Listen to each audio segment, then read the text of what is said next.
Шайлоонун расмий жыйынтыгы чыгаары менен Кытай, Орусия, АКШ, Түркия, Казакстан жана Өзбекстан лидерлери жаңы бийликти таанып, Садыр Жапаровду куттуктап, оор мезгилде келген жооптуу ишине ийгилик каалашты. Биргеликте кызматташууда даяр экендиктерин айтышып, ал тургай айрымдары өз өлкөлөрүнө расмий иш сапары менен келип кетүүсүндө өтүнүштү. Албетте мындай жылуу мамиле көңүл жылытпай койбойт, анын үстүнө бул боордош элдердин жана ири державалардын кыргыз элине болгон кайдыгер эместиги жана Садыр Жапаровго болгон урматы деп түшүнсөк болот. Кандай болгон күндө да тынчтык жана мыйзамдуу жол менен легитимдүү бийликти шайлап алдык. Дүйнө эли көз салып турган бул шайлоо эгемен тарыхыбызда чанда кездешкен жакшы жөрөлгө болду. Өлкөбүз өнүгүү жолуна түшөт деп үмүт артып, жаңы шайланган өлкө башчыбызга ийгилик каалайлы. Сыймык Бейшекеев: эмне биз элди митингге чакырып ырдашыбыз керек беле? Эл артисти Мирбек Атабековдун Садыр Жапаровдун жеңишинин урматына арналган концертте өнөрпоздор бут кийимин алмаштырды деп эсептеген жубайынын комментарийине жооп берди. Кечээ Бишкектеги Ала Тоо аянтында президенттикке талапкер Садыр Жапаровдун жеңишинин урматына концерт болуп, анда улуттук эстрада артисттери Гүлнур Сатылганова, Сыймык Бейшекеев, Саламат Садыкова жана башкалар концерт беришти. Белгилүү ырчы Мирбек Атабековдун жубайы Мээрим Төлөпберген өзүнүн Твиттердеги баракчасына кыргыз элин Садыр Жапаровдун жеңиши менен куттуктады. Ал концертте катышкан артисттер бат эле бут кийимин алмаштырышты деп жазган. Ох, карагылачы, бүгүн аянтта канча артист бут кийимин алмаштырды. Эл жыргап жатат. Ай артисттер, майрам кут болсун дейт ырчынын жубайы.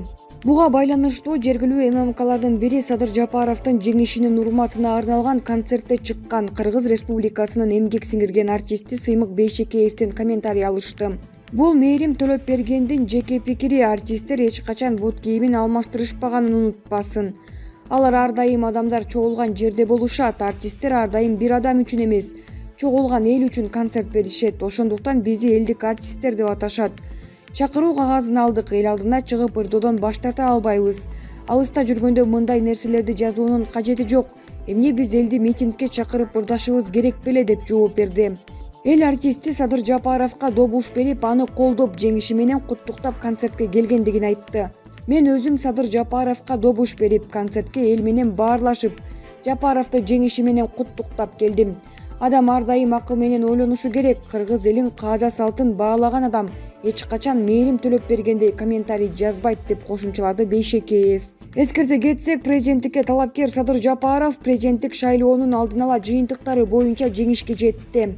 Бул ак аргумент чекиткейжи. Эрнис Кыязов кызматынан алынды. Рахат Сулайманов 5-каналдын башкы директору болду. Бул тууралуу телеканалдын кызматкерлери билдирди. Алардын айтымында мамлекеттик мүлк фондунун өкүлдөрү башкы директор Эрнис Кыязов кызматтан алынгандыгы жөнүндө кызматкерлерге маалымат берип, жаңы жетекчини тааныштырышты.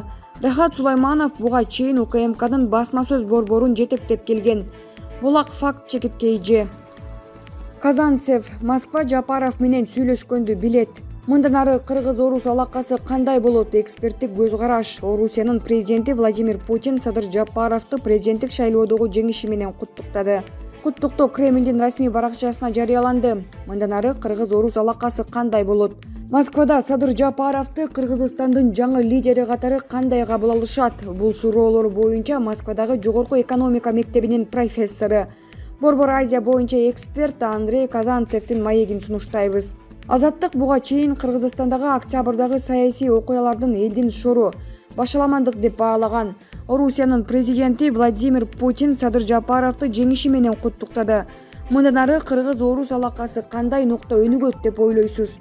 Биринчиден, орус бийлиги төңкөрүш жолу менен алмашкан бийликке башынан чоочулоо менен карайт. Муну өлкө ичиндеги жана кошуна өлкөлөрдөгү стабилдүүлүккө коркунуч катары баалашат.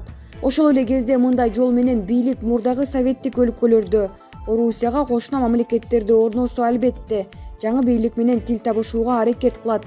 Буга Армения, эми Кыргызстан мисал. Экинчиден, орус бийлиги эч качан Жапаровду колдогон эмес. Орус бийлиги мурунку советтик өлкөлөрдө кандайдыр бир талапкерлерге колдоо көрсөтүп, артыкчылык берген окуялар болгон. Жапаров мындай талапкерлердин катарында эч качан турган эмес. Бирок Орусия Жапаров Кыргызстанда шайлоодо жеңгенин, Азыр ал өлкөдөгү башаламандыкты кандайдыр бир деңгээлде тартипке сала ала турган жалгыз саясатчы экенин кабыл алды. Үчүнчү нерсе, Кыргызстандын эли муну түшүнүшү керек. Орус элитасына Кыргызстандагы окуялар анча маанилүү эмес. Беларусь, Украина, Түштүк Кавказ, Казакстандагы абал көбүрөөк маанилүү. Кыргызстан чакан, таасири аз өлкө. Мындан аркы Москванын ишараты бир гана Жапаровдун иш-аракети, кадамдарынан көз каранды. Москвадан Жапаров саясатчы, өлкө лидери катары кандай көрүнөт? Бул жөнөкөй адам эмес экенин баары түшүнүп турат. Анын криминалдык жана бизнес байланыштары белгилүү. Ошол эле кезде Кыргызстанда ким криминал же кимдин бизнеси таза экенин айырмалоо кыйын. Орой сленг менен айтсак, Жапаров конкреттүү пацан. Кыргызстандагы саясий система интеллигент Акаевден баштап советтик типтеги ар кандай бюрократтардан өтүп, конкреттүү пацанга келип токтолду десек болот. Орус элитасы мындай конкреттүү пацандар менен сүйлөшкөндү билет, буга мисалдар толтура.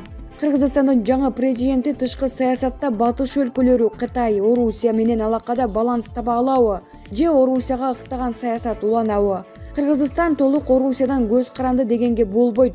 Азыр Кытайга да аябай көз каранды болуп калды. Батыштын мурдагы таасири кескин азайды.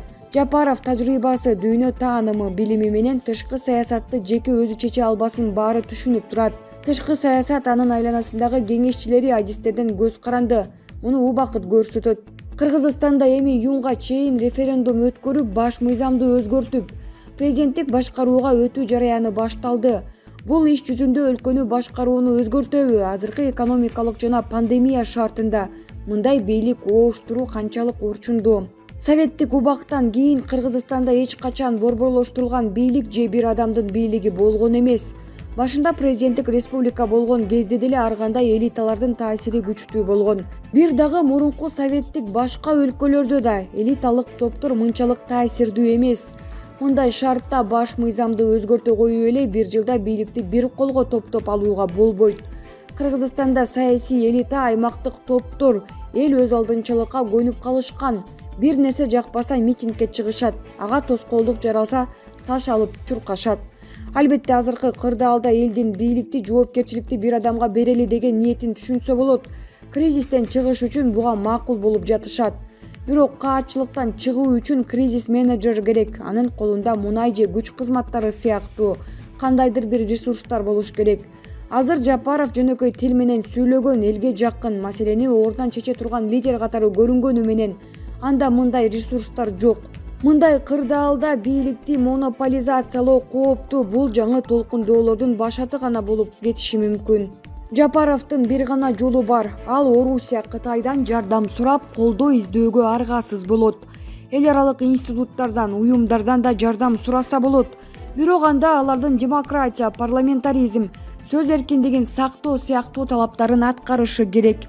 Азырынча парламенттик шайлоо качан өтөөрү белгисиз. Бирок жогорку кеңештин кийинки чакырылышына саясий топтордон күчтүү оппозициялык блок келип, бийликте тең салмактуулук сакталат деп күтүүгө болобу?